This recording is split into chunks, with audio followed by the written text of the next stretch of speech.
नहमदुहु व नुसल्ली व नुसल्लिम अला रसूलिल करीम अम्मा बाद फ़ऊज़ु बिल्लाहि मिनश शैतानिर रजीम बिस्मिल्लाहिर रहमानिर रहीम मन यूतल हिकमता फ़क़द ऊतिया खैरन कसीरा सदक़ल्लाह।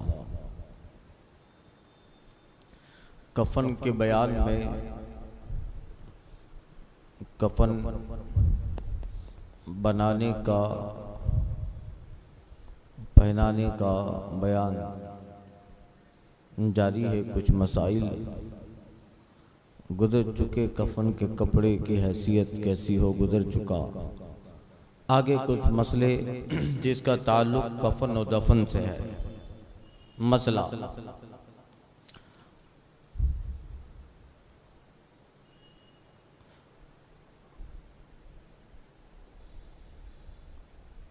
औरत ने अगरचे माल छोड़ा, उसका कफन शौहर के ज़िम्मा है, बशर्ते कि मौत के वक्त कोई ऐसी बात न हुई जिससे औरत का नफ़क़ा यानी खर्चा ये शौहर पर से साक़ित हो जाता हो।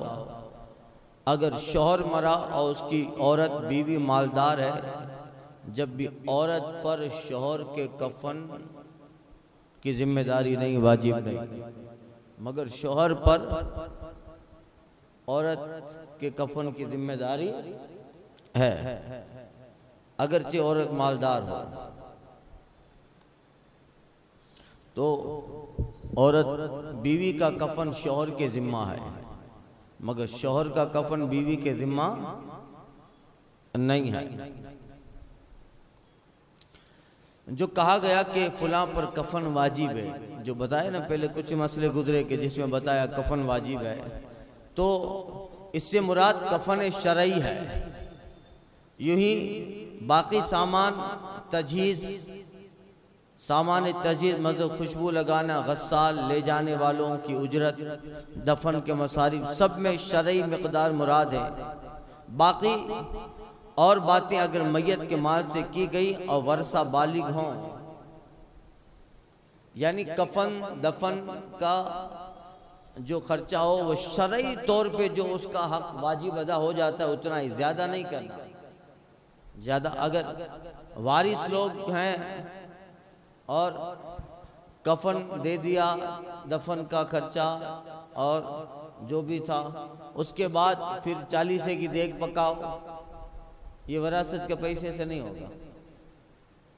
ये वारिसों के, हाँ वारिस अगर इजाज़त दे दे तो ठीक है, अब सब राज़ी हो जाएं तो अलग बात है। और अगर वारिसों में नाबालिग हो तो वो ज़्यादा नाजायज़ है, वो होगा ही नहीं, इसलिए कि नाबालिग अपनी इजाज़त भी नहीं दे सकता है कि मेरे माल से ये करो। और वर्षा बालिग हों, अगर मैयत के माल से की गई है सारी बातें, अगर वर्षा बालिग हों और सब वारिसों ने इजाज़त दे दी तो जायज़ है, वरना खर्च करने वाले के जिम्मा होगा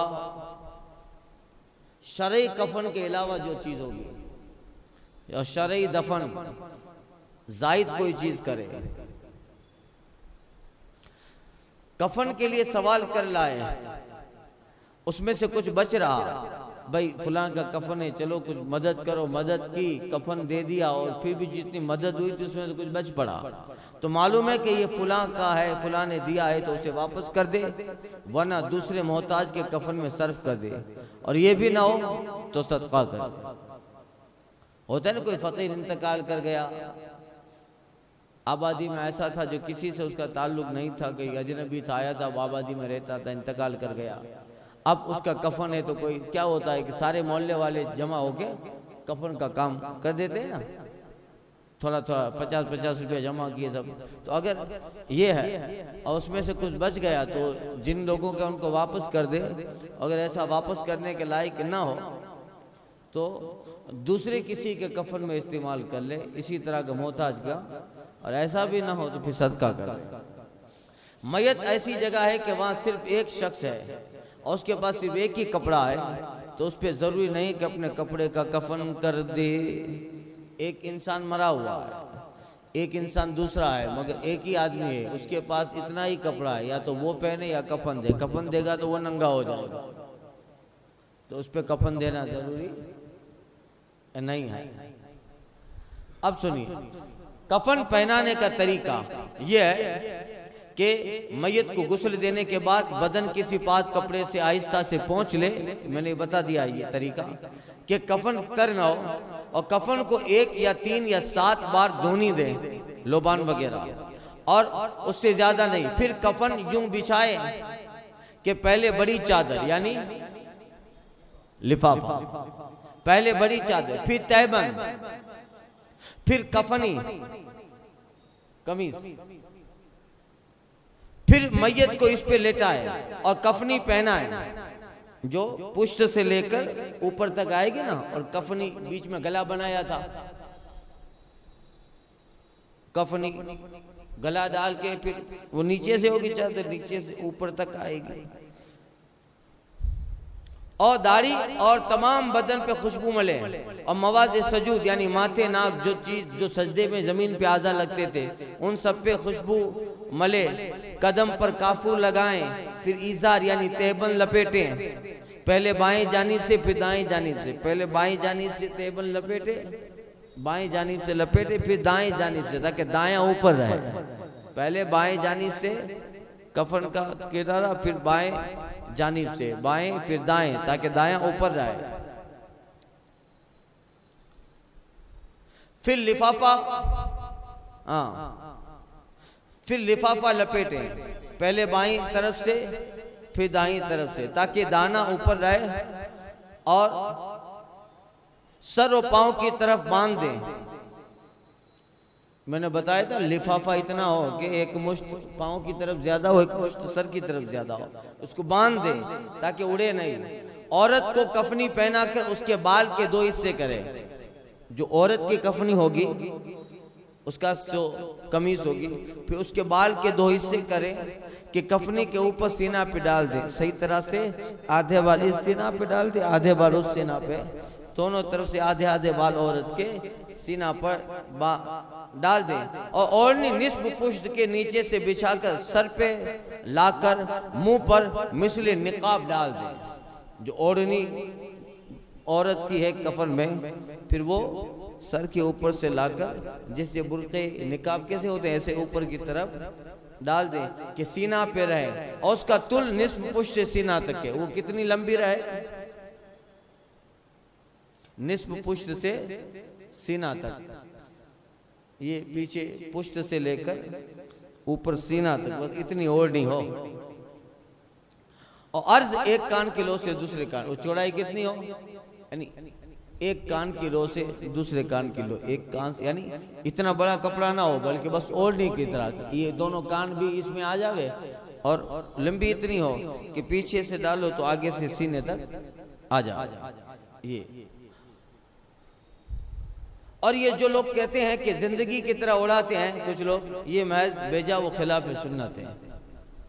जैसे जिंदगी में जैसे औरत कैसे ओढ़नी ओढ़ती है ऐसे उड़ाते हैं, ये खिलाफ सुन्नत है। फिर बदस्तूर इज़ार और लिफाफा लपेट दें, फिर सबके ऊपर सीना बंद बालाई पिस्तान से रान तक लाकर बांध दें।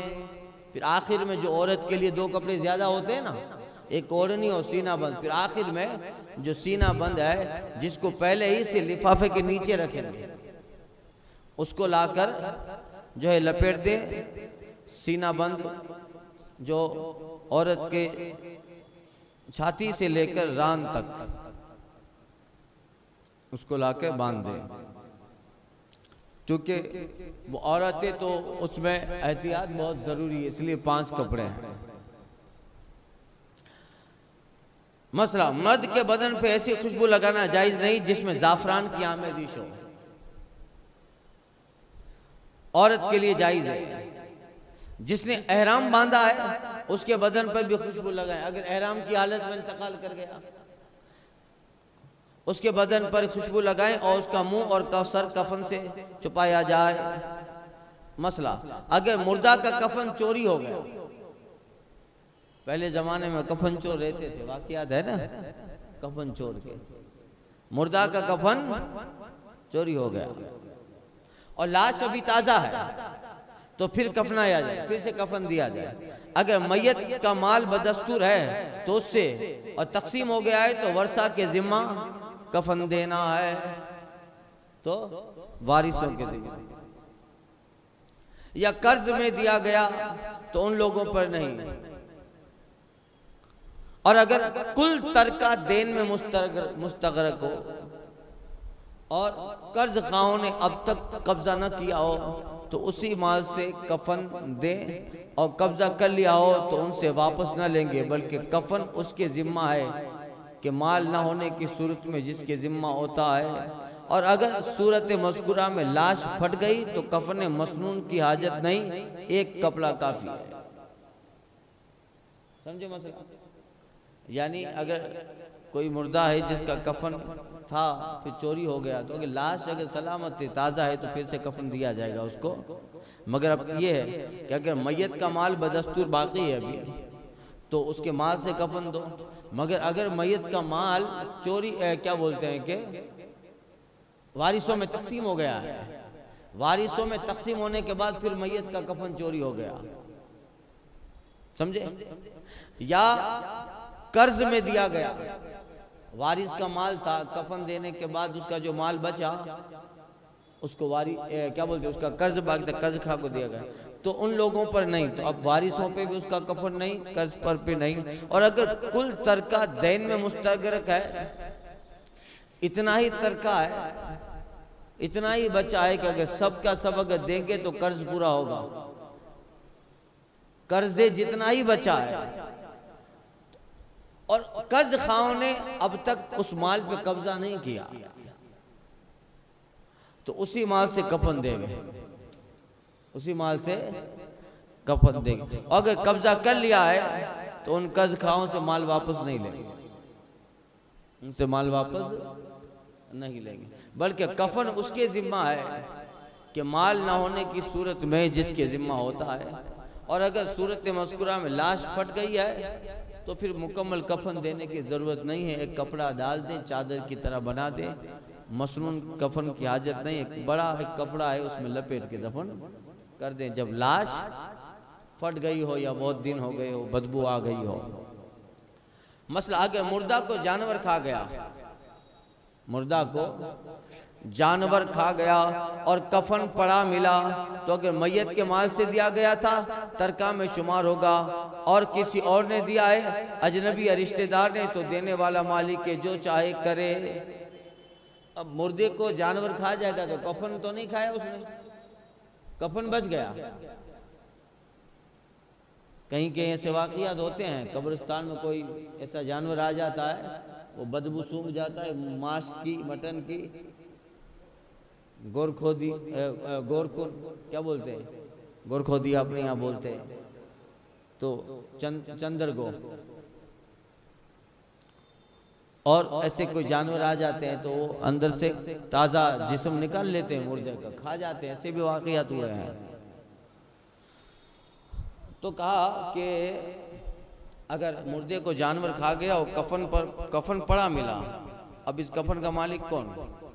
देखिए आज के ज़माने में उस कफन को कौन लेगा, मगर मसला देखिए, कफन पड़ा मिला तो अगर मैयत के माल से दिया गया था कफन तो कफन तरके में शुमार होगा, उसको भी बांट ले वारिस लोग। और किसी और ने दिया था, अजनबी रिश्तेदार ने दिया था, तो देने वाला मालिक के जो चाहे करे, ये तो सदका कर दे। मसला ज़रूरिया, हिंदुस्तान में आम रिवाज है कि कफन मसनून के अलावा और ऊपर से चादर ओढ़ाते हैं, एक कफन भी दे दिया उसके बाद भी एक चादर ओढ़ाते हैं।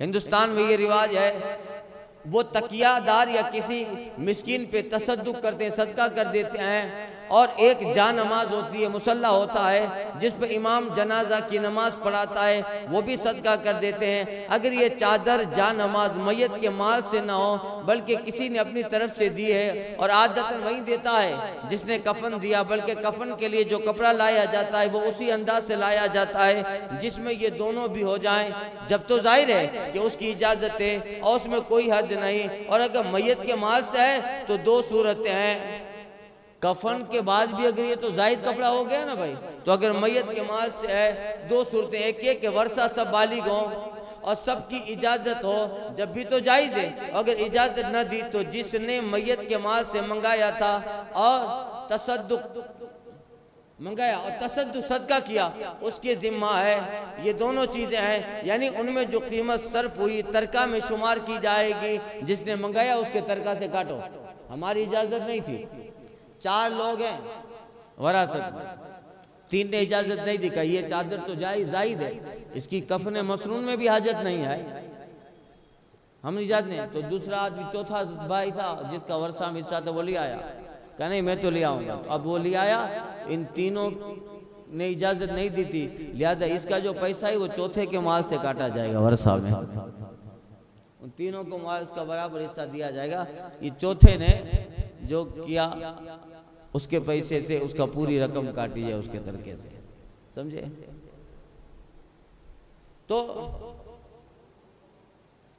और वो कीमत खर्च करने वाला अपने, यानी उनमें जो कीमत सर्फ हुई तरका में शुमार की जाएगी और वो कीमत खर्च करने वाला अपने पास से देगा। दूसरी सूरत यह कि वर्षा में कुल या बाज नाबालिग लोग हैं, जिसका वर्षा है मरने वाले के जो वारिस है उनमें कुछ बालिग है कुछ नाबालिग है। तो अब दोनों चीजें तरका से हरगिज नहीं दी जाएंगी। अगर उस नाबालिग ने इजाजत दे दी हो कि नाबालिग के माल को सर्फ कर लेना हराम है और नाबालिग इजाजत देने के अहल भी नहीं।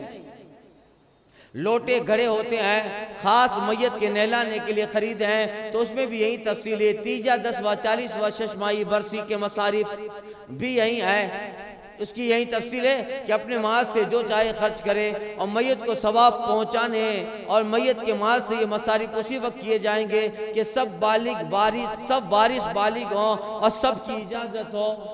10वां 40 में पे देंगे उसी वक्त पकाई जाएगी जब इनकी सब वारिसों की इजाजत हो, वरना नहीं।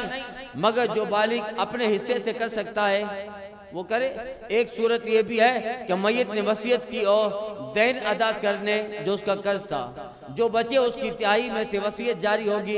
अक्सर लोग इससे गाफिल हैं या नावाकिफ कि इस किस्म के तमाम मसारिफ कर लेने के बाद अब जो बाकी बचता है उसे तरका समझते हैं। 40 का हिसाब किया, 12 का हिसाब किया, सब आदमियों को खिलाया पिलाया, मेहमानों को दिया, उसके बाद जो बचा उसका हिसाब करते हैं, उसका हिसाब करते हैं। ऐसा नहीं होगा, 40 करना वाजिब नहीं है।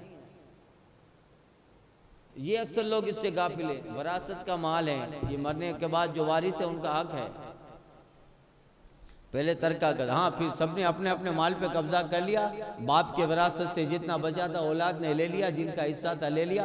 अब सब मिलकर थोड़ा थोड़ा देकर अब करो, 40 में करो, देख पकाओ, गांव को खिलाओ।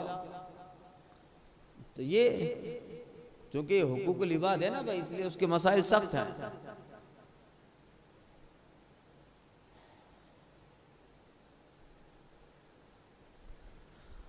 इन मसारिफ में नवारी से इजाजत लेते हैं, ना नाबालिग वारिस होना मुजिर चाहिए जानते हैं, और ये सब गलती है। इससे कोई ये ना समझे कि तीजा वगैरह को मना किया जाता है, ऐसा ना समझे कि तीजा को मना किया जा रहा है। अरे किया जाए तीजा, मगर उसके तरीके पर किया जाए। अब मैयत जिसने माल छोड़ा है उसके वारिसों में नाबालिग है, तो अब उसके चचा वगैरह पे जरूरी है कि अपने माल से सब कब करे, अपने माल से। इसके नाबालिग के माल में जो तरका मिला है उससे नहीं करेगा, और नाबालिग कहीं भी दे कि नहीं करो करो, तब भी उसकी बात नहीं मानी जाएगी, इसलिए कि नाबालिग मालिक बनाने का हकदार नहीं है, वो इजाजत देने का अहल ही नहीं है, वो इजाजत देने का अहल ही नहीं है।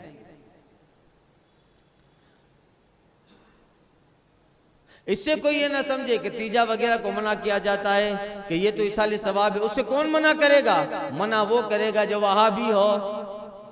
हज़रत कहते हैं जो मना वो करेगा जो वहाबी हो, बल्कि नाजायज तौर पर जो उनमें सर्फ किया जाता है उससे मना किया जाता है। कि कोई अपने माल से करे या वर्षा बालिगीन हो उनसे इजाजत लेकर करे तो ममानियत नहीं है, नाजायज तौर पे ना करे, वरना जायज तौर पे तो कर सकता है। तो फिर अपने माल से बेटा ने कब्जा कर लिया, माल पे जो वरासत में मिला था उस पर करे, फिर वो अच्छा प्रोग्राम रखे, खाना खिलाए, इसाले सवाब कराए। जना नमाज से क्या बोलते कफन का बयान मुकम्मल हुआ। आगे जनाजा ले चलने का बयान, जनाजा ले चलने का बयान कल के दर्स में अर्ज करता हूँ। अल फातिहा।